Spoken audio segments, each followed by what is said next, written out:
lay out the proposals. সরকারকে বলবো $5 billion bond ছাড়েন। What is bond? Bond is the way government and companies আপনার take money or borrow money from people. So কিভাবে ধরেন $100 bond ছাড়লো সরকার, এবং এই বন্ডটা শুধুমাত্র প্রবাসীদের জন্য ডলারে কিনতে হবে, ফারাক্কা বন্ড নামে। কিছুদিন আগে দেখবেন সরকার প্রায় সময় বন্ড ছাড়ে। কিছুদিন আগে সালমান এফরমানের মতো কুলাঙ্গার IFIC বন্ড ছেড়েছিল, 24 আওয়ার্সের ভিতরে সেটা চলে গেছিল। $100 বন্ড। এই বন্ড হচ্ছে, বন্ড মানে কি? বন্ড হচ্ছে সরকার টাকা ঋণ নেয় বন্ডের মাধ্যমে, গ্যারান্টি সরকার দিবে এই বন্ডের।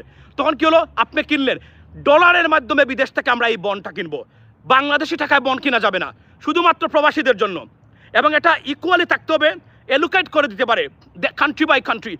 একজনের 10টার বেশি কিনতে পারবে না, একজনের 5টার বেশি কিনতে পারবে না। সিস্টেম করে নাইসলি যদি দেয় 24 আওয়ার্সের ভিতরে $5 billion বন্ড ছাড়ুন, আপনি দেখবেন 24 আওয়ার যাবে না, এই বন্ড মানুষ কিনে নেবে। এই বন্ড কেনার এগেনস্টে আপনি ইন্টারেস্ট দেবেন। নাও প্রশ্ন হলো, আমি ইন্টারেস্ট খাই না, আমি হালাল হারামের মধ্যে আছি। ওকে, সরকার চাইলে এটাকে হালাল ইন্টারেস্ট অ্যাড করে দিতে পারে, যে কোনো নির্ধারিত কোনো ইন্টারেস্ট নেই এই বন্ডের অধীনে। এটা ফ্লাকচুয়েট করতে পারে 2%, 1%। চীন থেকে যে উচ্চ সুদে যে লোন নেওয়া হয় বা IMF থেকে, তার চেয়ে কম ইন্টারেস্ট রেটে আপনি যদি এই বন্ডটা মার্কেটে ছাড়েন, 24 আওয়ার্সের ভিতরে $5 billion বন্ড উঠিয়ে নেবে বাংলাদেশের প্রবাসীরা। এর মানে কি, 24 আওয়ার্সের ভিতরে $5 billion বাংলাদেশের ট্রেজারি থেকে যুক্ত হচ্ছে। এবং এই লোনের মাধ্যমে আপনি বাঁধ নির্মাণ করবেন। সাথে সাথে সবচেয়ে বড় যে একটা বেনিফিশিয়ারি এবং উপকারী দিকটা আমি আপনাদের সামনে তুলে ধরতে চাই, সেটা হলো যে প্রবাসীরা, বিশেষ করে মধ্যপ্রাচ্যর যারা কিনবেন এই বন্ডটা স্টক এক্সচেঞ্জে আপনার লেনদেন হবে, এবং এটার এক্সচেঞ্জ রেট থাকবে, ভ্যালু থাকবে। কি হবে, আমাদের যারা প্রবাসীরা বিশেষ করে মধ্যপ্রাচ্যের, তারা যদি সরকার নির্ধারণ করে দেয়, ফিক্স করে দেয়, সৌদি আরব থেকে এতজন, আপনার UAE থেকে এতজন কিনে নেয়, তাহলে কি হতে পারে, ভবিষ্যতে এই বন্ডটা যদি ধরে রাখে, তার একটা পেনশনের মতো কাজ করবে, তার আর্থসামাজিক উন্নয়নে, অর্থাৎ তার আর্থিক ব্যবস্থাপনা বা একটা সেভিং বা একটা ইনভেস্টমেন্ট হলো। সাথে কি হলো, এই বন্ডটা আপনার বাংলাদেশে পানির যুদ্ধ থেকে ভারতের সাথে আমরা বেঁচে গেলাম। সাথে সাথে আমাদের প্রবাসী যারা আছে ইনভেস্ট করলো, যে ইনভেস্টটা secured by the government. Because why? Because এটার গ্যারান্টি দিচ্ছে বাংলাদেশ সরকার ইটসেলফ, রাইট? কল্পনা করেন আপনি এই জিনিসটা যদি সরকার করতে পারেন, তাহলে আমাদের মধ্যপ্রাচ্যের প্রবাসী যারা আছে তাদের একটা ইনভেস্টমেন্ট হলো, এটার দাম বাড়তে থাকবে, এই বন্ডের এটার ভ্যালু বাড়তে থাকবে, ইন্টারেস্ট রেট আপ ডাউন করবে। অর্থাৎ গ্যারান্টি সহকারে আমি বলতে পারি, বাংলাদেশের প্রবাসীদের আর্থিক সমস্যা এবং দারিদ্রতাও দূর হতে পারে তাদের পরিবারের জন্য। এই বন্ড কেনার সাথে সাথে ফ্রি দেওয়ার জন্য এই টাকা আমরা বলছি না, এবং ফ্রি চাইলে আমরা ফ্রিও দিতে পারি। কিন্তু যদি বন্ড ছেড়ে টাকাটা সরকার উলেন, আমি আবার বলছি, it has to be in dollar, in a foreign currency. It cannot be bought by Bangladeshi টাকা. Then why? সব দুর্নীতিগ্রস্ত লুটপাটকারী যারা আছে সব বন্ড কিনে ফেলবে 12 আওয়ার্সের ভিতরে। হবে না, টাকাটা হতে হবে বিদেশ থেকে, এবং নির্ধারণ করে দেওয়া যাবে একটা ফ্যামিলি কয়টা করে বন্ড কিনতে পারবেন। আমি সরকারকে এই প্রস্তাবটা ভেবে দিচ্ছি, ভেবে দেখতে পারেন। উইদিন 24 আওয়ার্সের ভিতরে আপনি দেখবেন $5 billion তুলবেন, বাঁধ নির্মাণ করবেন, পায়ের উপর পা তুলে ইন্ডিয়াকে বলবেন তুমি পানি ছাড়ো, আমরা আছি। সুতরাং এর কোনো বিকল্প নাই। বিকল্প ছাড়া আপনি কোনো অবস্থাতেই পারবেন না ভারতকে মোকাবেলা করতে। আমরা 1971 পর থেকে শুনে আসছি, মাওলানা আব্দুল হামিদ খান বাসানির থেকে শুরু করে, যে ভারত আমাদের বন্ধু হতে পারে না, এর কখনোই ছিল না।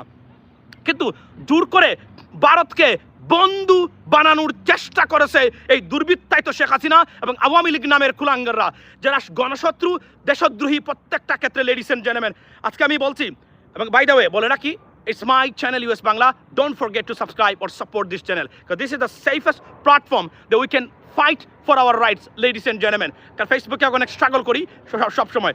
সুতরাং আমি বলছি, টাকা কোনো ব্যাপার না।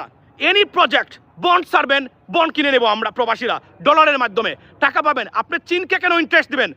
আপনাদের টাকা দিয়ে চীনকে ইন্টারেস্ট দেওয়া হয়। আপনি দেখেন, ধরেন চীনের কাছ থেকে লোন নেয়, এই টাকার ইন্টারেস্টটা কীভাবে পরিশোধ করে? আপনাদের পাঠানো রেমিটেন্স দিয়ে। তাহলে আপনারা টাকা দিয়ে যদি আপনারা ইন্টারেস্ট পান, তাহলে ডাবল লাভ বাংলাদেশের জন্য। Why not this one? এই অনুরোধটা আমি সরকারকে করে গেলাম। আমি অর্থনীতির ছাত্র, আমি বললাম না, আমাদের কাছে দায়িত্ব থাকলে আমরা 3.5 ইয়ার্সের ভিতরে বাংলাদেশকে চেঞ্জ করে দিতে পারতাম। প্রত্যেকটা সেক্টরে।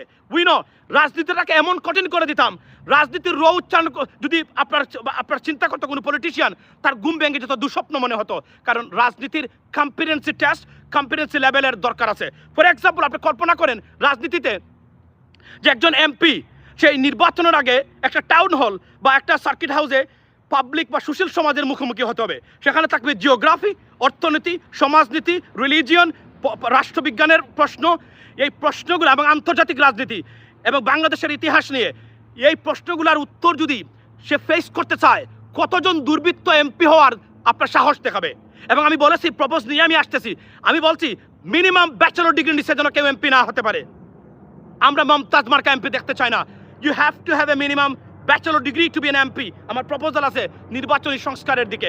সুতরাং আমি আপনাদেরকে এতটুকু বলছি, লেডিস এন্ড জেন্টলম্যান, কল্পনা করে থাকেন যে আমরা ইনভেস্টমেন্ট করব, দেশকে রক্ষা করব, ডাবল লাভ, ডাবল আপনার বেনিফিটস।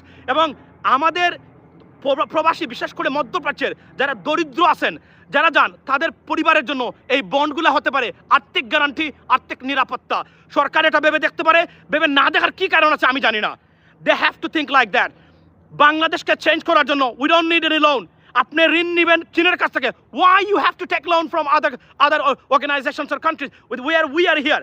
এবং আমি যখন বলছি 1.5 কোটি প্রবাসী, বিশ্বাস করেন এই বন্ড যদি ছাড়ে এবং আমাকে যদি বলে, যদি আমার সুযোগ থাকে, আমি একদিনে 10টা কিনে ফেলতে পারবো। তা আমি তো এখানে আমি $1,000 দিচ্ছি। ইউরোপ আমেরিকার মানুষকেই যদি খালি দেওয়া হয় 24 আওয়ার্সের ভিতরে বন্ডের আপনি দুলিও পাবে না, কিনে ফেলবে এরা। তবে আমি চাই মধ্যপ্রাচ্যের মানুষ যারা আমাদের প্রবাসী যারা আছে, তাদেরকে যেন এলোকেট করে ইকুয়ালি দেওয়া হয়, যে তারাও যেন এটা কিনতে পারে। সুতরাং আমার এই প্রপোজালটা সরকার ভেবে দেখবে, এটা আমি মনে প্রাণে বিশ্বাস করি। Similar like that, you don't need money to borrow from somewhere else. Your bank is right there. Prabasha is your bank, a fixed bank, patriotic fixed bank. Utilize this, avail this opportunity. জানতে হবে। এবং আবারও বলছি, মনে রাখবেন না, এরা অনেক পিএইচডি ডিগ্রি থাকলে এরা সব কিছু করতে পারে। তাহলে পিএইচডি ডিগ্রিরা দেশকে পরিবর্তন করতে পারতো। পিএইচডি ডিগ্রিরা কিন্তু আজকের এই পরিবর্তনে ভূমিকা রাখেনি। ভূমিকা রেখেছে কারা? নতুন প্রজন্ম, প্রবাসীরা, আমাদের মতো মানুষ, আপনাদের মতো মানুষরা। মনে রাখবেন। সুতরাং আমি সবাইকে অনুরোধ করব, সরকারকে বলছি, আমার এই প্রপোজালটা ভেবে দেখবেন নিশ্চয়ই। এবং বাঁধ নির্মাণের বিকল্প নেই। আমরা ডক্টর ইউনূস স্যারকে বলবো অনতি বিলম্বে। মনে রাখবেন, ভারতের বিরুদ্ধে জিততে গেলে political rhetoric and diplomatic rhetoric, মানে এগুলো আপনাকে ছাড়তেই হবে। যত দুর্বল হবেন তত বেশি তারা আপনার গাড়ির উপরে বসবে। তারা একজন চাইনিজ, একজন পাকিস্তানের লোককে গুলি করে হত্যার দুঃসাহস দেখায় না, কিন্তু আমাদের দেশ নাকি সবচেয়ে বেস্ট বন্ধু নাকি বাংলাদেশের, অথচ পাখির মতো আমাদের ফেলানিদেরকে হত্যা করে প্রতিবাদ নাই। আমি মনে আছে কিছুদিন আগে যখন আমাদের একজন লোককে হত্যা করলো, বলা হয়েছিল কি, না না এটা কোনো ব্যাপার না, এটা চলে যাবে। সুতরাং মনে রাখবেন, বাংলাদেশকে পৃথিবীর সব দেশ ভালোবাসে, বাংলাদেশের মানুষকে। শুধু আমাদের একটা শত্রু, চিরশত্রু এরা থাকবেই। এদের কারণ কি? বিকজ আমরা মুসলিম, এজন্য তারা আমাদেরকে সবচেয়ে বেশি ঘৃণা করে। আর ভারতের কোনো মানুষ যদি বাংলাদেশের সুবিধা নিতে চায়, তাহলে পশ্চিমবঙ্গের মানুষকে সুবিধা দেওয়া উচিত। কারণ পশ্চিমবঙ্গের ভারতীয়রা কোনোদিন আমাদেরকে তারা ঘৃণা করে না, প্রত্যেকটা জায়গায় তারা আমাদেরকে সমর্থন দেয়। সুতরাং বাংলাদেশে যদি কেউ সত্যিকার অর্থেই আপনার ফ্যাসিলিটি নিতে চায় বাংলাদেশের আর্থিক ব্যবস্থা থেকে, সেটা সবার আগে যেন প্রায়োরিটি বেস পশ্চিমবঙ্গের বা কলকাতা বা পশ্চিমবঙ্গের বা এই এলাকার ভারতীয়রা যেন পায়। এটা আমি অনুরোধ করে গেলাম। এটা সত্যিকার অর্থে তারা পাওয়া দরকার, কারণ তারা আমাদের শত্রু নয়, তারা সত্যিকার অর্থে বাংলাদেশের মানুষকে ভালোবাসে, পছন্দ করে। সুতরাং এই ছিল আমার প্রপোজালটা, ladies and gentleman. Like I say once again, do not forget to subscribe because your help is much needed over there to sustain and survive.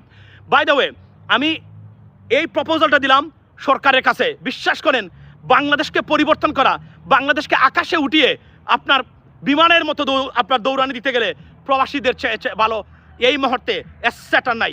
আমরা এতটা লাকি, এমন একটা অ্যাসেট এই প্রবাসীরা, বলছি না, ফিক্সড প্যাট্রিয়টিক ব্যাংক, অর্থাৎ স্থায়ী দেশপ্রেমিক একটা ব্যাংক আমাদের আছে। সেই ব্যাংকটা হলো প্রবাসীরা। এবং প্রবাসীদের আমি শুরু করেছিলাম 4.5 বছর আগে প্রবাসীদেরকে নিয়ে কাজ করা। এবং এই কথাগুলো আজকে যেগুলো উঠতেছে, আমি প্রথম প্রস্তাবকারী, আমি এগুলো তুলেছিলাম। আমি সরি টু সে, আমার কথা বলতে হচ্ছে এখন। আমি এই সংগ্রামটা শুরু করেছিলাম। আমি প্রথমে বলেছিলাম 4.5 বছর আগে যে বাংলাদেশ খাওয়ায়, বাংলাদেশ চালায় প্রবাসীরা। কেউ বলে নাই, আমি বলেছি। করবো না লাইভটা যেন আপনারা দেখতে পারেন, পৌঁছে দিবেন সরকারি বন্ড $5 বিলিয়ন বন্ড ছাড়ুক সরকার, ডলারে আমরা কিনবো প্রবাসীরা। 24 আওয়ার্সের ভিতরে যদি এই বন্ড খালি না হয়